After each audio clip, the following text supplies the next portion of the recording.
Good morning, friends. Today I am going to read a novel, all because of a cup of coffee. A cup of coffee? What's a cup of coffee go to do with it? Everything. But let me explain. See, that morning I was having breakfast at the Trail Trap dinner. They have the best hot cheese buns. They stay away from this Spanish omelette. It's so spicy. It will curl your whiskers. Anyway, I was happy munching away when some mouse spilled coffee on me. My jacket was soaked. I was fuming. I rolled around, ready to squeak. Instead, my jaw hit the ground. A female mouse stood in front of me. No, she wasn't just any mouse. She was the most beautiful mouse in the world. She stared at her empty cup.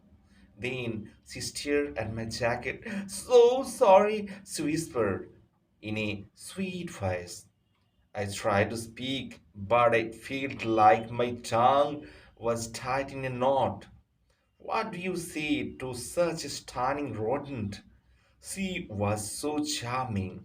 She was so sophisticated.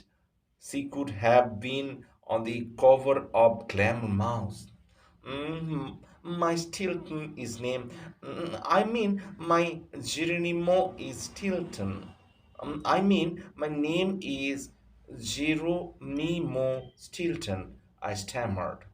I tried to seek her for, but I slipped on the spilled coffee. I crashed into a table of rats having breakfast.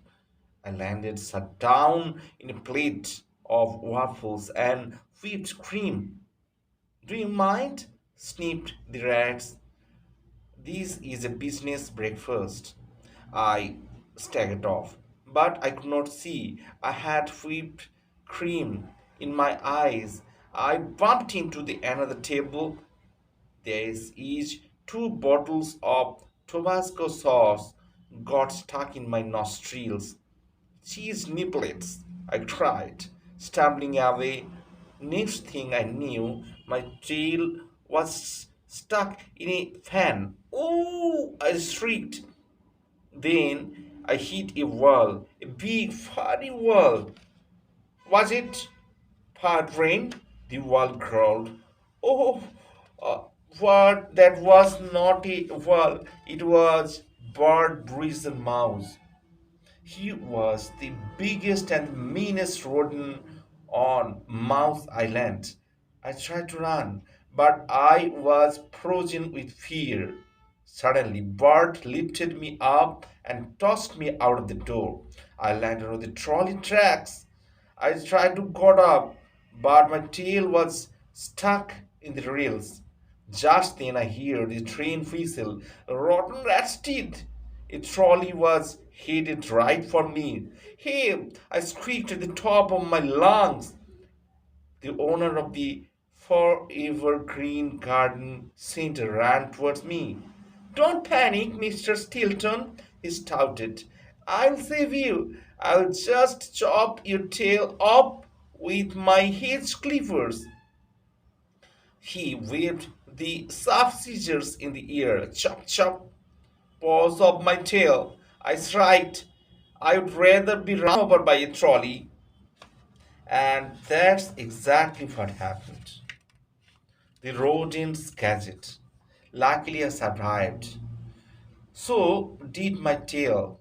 After the trolley hit, I yanked my tail from the tails. Then I stumbled to my paws. I had a huge grin on my face. I feel so happy, so carefree, so alive. Oh, yes, I was happy to be alive. And I was happy for another reason too. I had fallen in love. Getting knocked in the head of that trolley had made me realize something. The beautiful mouse in the dinner was the one for me. I just knew she was my soul mouse. Now, all I had to do was tell her. I reached my office in a daze. Oops, I forgot to tell you, I run a daily newspaper. It's called the Rodent Gazette. As soon as I walked into the editorial room, my sister Thea attacked me. Geronimo, where have you been? I shrieked. She shrieked. The meeting was already started. I just screamed from ear to ear. Meeting? What meeting? I murmured absent mindedly. My sister stared at me. What's with the bottles in your nose? And what's happened to your jacket? You look like you just got run over by a trolley, she declared. I smiled. Yes, it was a trolley. It was a trolley. I ran. It ran right over me. I giggled. I was still dreaming about the mouse from the dinner. Such gorgeous fur, I mumbled, and that smile could light up the darkest mouse hole. My sister stamped her paw. Then she grabbed me by the whisker. Hello, in there! Is anybody home? She shouted in my ear. What I'm talking about? You are not making any sense. Did you drink too much coffee in this morning? I blinked. That's right, coffee, I thought. That's how it all began. With a cup of coffee, a silly grin spread over my face. Just thinking about the mouse you love can make you do that. Meanwhile, Thea was staring at me like I was some kind of rotten science experiment. Suddenly, she groaned. Did you fall in love? She squeaked. Is that why you were acting so strange? I sighed happily. Love, isn't it wonderful? I beamed. Then I pulled a wad of bills out of my pocket. I began counting them as if they were petals of a flower. Petals on a flower.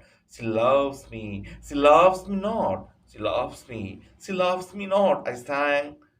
She rolled her eyes in disgust. You'd better get your act together, big brother, she advised. In case you've forgotten, you are the publisher of a newspaper. There is a ton of work to be done. I trailed my trail, lost in thought. Work. I thought dreamily. I wonder what kind of work the most beautiful mouse in the world does. She looked so smart, so polished. Maybe she was the head of her own advertising agency. Or perhaps she was an international supermodel. I was so busy thinking about my soul mouse that I hereby heard the knock on my door. I am in love. My secretary, Mosela McMauser, came rushing in. She was pushing an enormous dictionary on wheels. Mr. Shilston, we have got to call the printer. I just found five misspelled words in tomorrow's edition. She squeaked. I nodded at Mausela. Yes, call the printer, call the radio station, call every mouse in the city, announced gleefully. I want everyone to know I am in love. Mausela gave me a strange look. Then she took the dictionary and scurried out of the office. Crazy, lovesick mouse, I heard her mumble before she left. Just then, I heard music blasting in the hallway. I left my desk to see what was going on. It looked like a wild mouse party. Nice mice were laughing and hanging out of the watercolor. Two mice danced by my doing the tango. Another mouse was making paper airplanes. No one was doing any work. Normally, I would be upset. I would tell everyone to get back to their desks, but today I didn't care. I was so happy. I was so excited.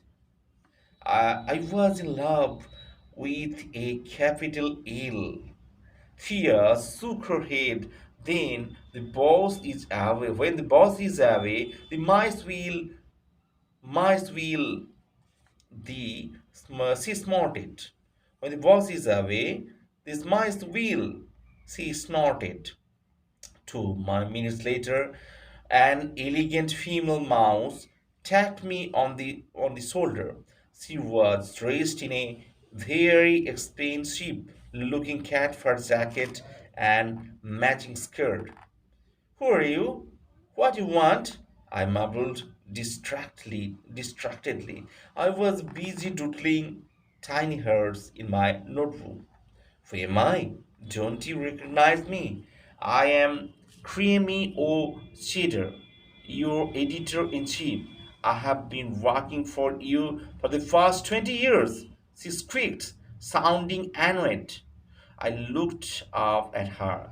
Yes, you do look sort of familiar. I nodded. I glanced at her outfit.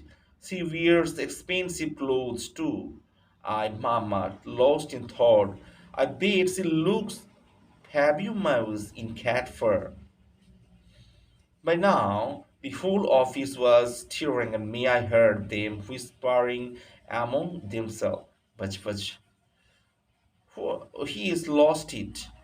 Someone mumbled. Talk about dizzy with love. Someone else commented. Suddenly I noticed a picture on the front page of the paper. That's her. That's her. I shouted. I was so excited I could hardly breathe. I read the caption under the picture. The young Countess Stephanie von Sugarfa, daughter of the renowned Count Chester Cheesniff, arrived in town yesterday. The Countess, who is staying in the Grand Cheddar Hotel, will be a guest at the embassy ball this coming Saturday. I drew hearts around the picture. I was grinning from ear to ear. Stephanie, ah, Stephanie, I murmured. My sister shook her head. Geronimo, you are hopeless. She smirked. Absolutely hopeless. 5 dozen red roses. I left work and ran to the florist. I had to order flowers for Stephanie. Lots of flowers, and not just any flowers. Oh no, a mouse as heart-breathing as the countess deserved only the best. I settled on 5 dozen long steamed red roses. The roses were perfect. Now I just had to write something on the card. Mousy rigors, I tried. No, maybe something more personal. I tore up the card, hugs and kisses. I wrote next. No, that was not right either. Rodently yours. I scribbled. Hmm, she seemed a little too formal. I stared into space. Then I noticed the floor staring back at me. Well, he wasn't just staring. See, he was shooting me dirty looks. Have you finished yet? You are using up all my cards. She squeaked.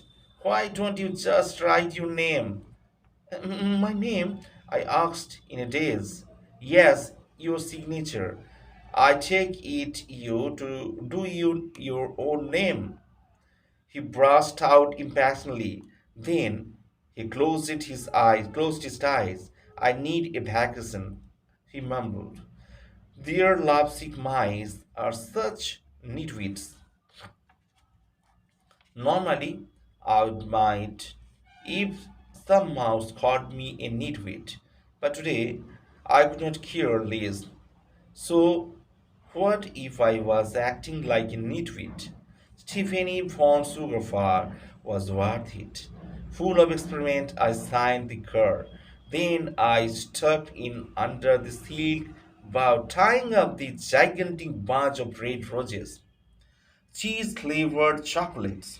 I spent the whole evening writing for the phone to ring. I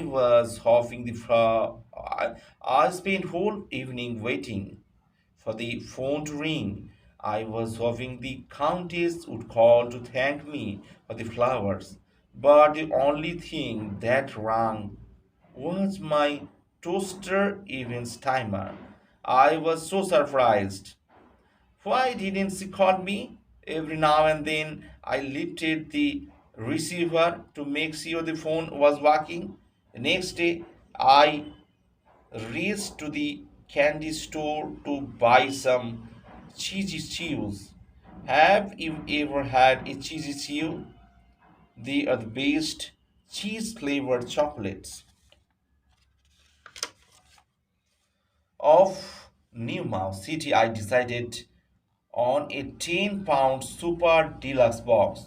As I was paying, my cousin Trap strode into the store. Yes, he is a mouse too, but you could never call him quiet.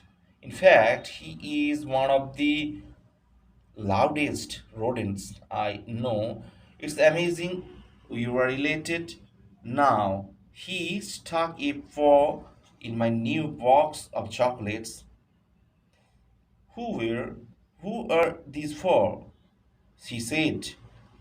He said, swallowing a Swiss caramel chocolate in one gulp. No, I yelled. They're not for you. But it was too late. He had already scratched down half of the box. Tears sprang on my eyes. My precious gift was ruined. I couldn't send the Countess a half-eaten box of chocolates, even if they were expensive cheesy chews. How could you? I scolded Trav. That was a present. My cousin barely blinked. No problemo. Cousins, secrets. It's my birthday next month. I'll just pretend this is a little gift from you to me. I sighed. Would you please give me another skilled box? I asked the sales mouse. Fred shook my paw. Thanks, Jerry Berry. He giggled, tossing more chocolates into her mouth. By the way, Thea tells me you've got a new sweetheart. Want some advice? I rolled my eyes. The last mouse I would take advice from in my cousin. Listen to me, cousin Kings. Trapped advice. Lady Mice in a challenge. You have got to play it cool. Don't let her know you are interested.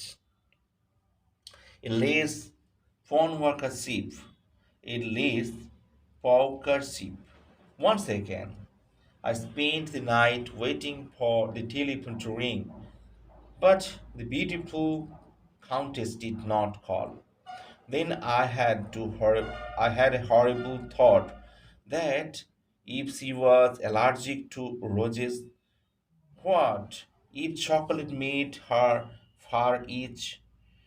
My heart sank. My heart sank.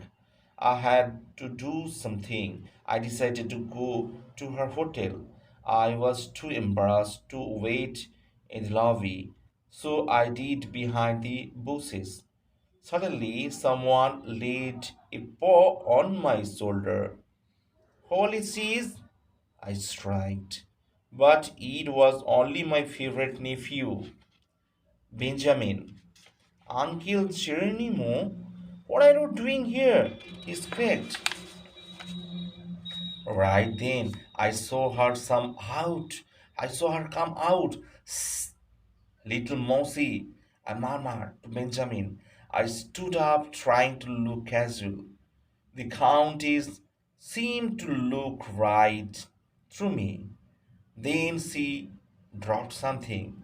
It was a small lace poker chip. I ran to pick it up. Excuse me, I'm the dose from the miner. I am in the dose from the miner. I mean mouse from the dinner. I stammered. I am one who sent you the red roses. I mean roses. The one who sent you the sandy. I mean the candy. Let's me Gilton Geronimo Gilton. No, I was making no sense. But I could not believe I was speaking with her again. After all, who knew she could be my one true love? My best friend forever, yes. She could be the future Mrs. Geronimo Stilton. The Countess opened her eyes wide and gazed at me. Oh, she breathed. I have her, for I gave her the handkerchief. Then I tried to bow. Big mistake. I tripped and tumbled back to the rosebush. When I managed to stand up, roses were sticking out of my nose. I staggered off into the road. That's when I heard the roar of an engine. I looked up just in time to see a huge cream cheese truck hit right over upon me. Help! I shrieked. The truck stopped within inches in my mouth. Within inches of my snout. Scots later, an expensive sports car screeched to a halt in front of the hotel. A polished looking mouse leaped out. He ran up to the countess and kissed her foe. My darling Stephanie, she crooned. They were all waiting for you at the ball. Then the two of them disappeared into the night. This is the first part. Part is upcoming in the next session. So, if you like my reading and if you like the story, please be subscribe my channel and hit the bell icon. Thank you.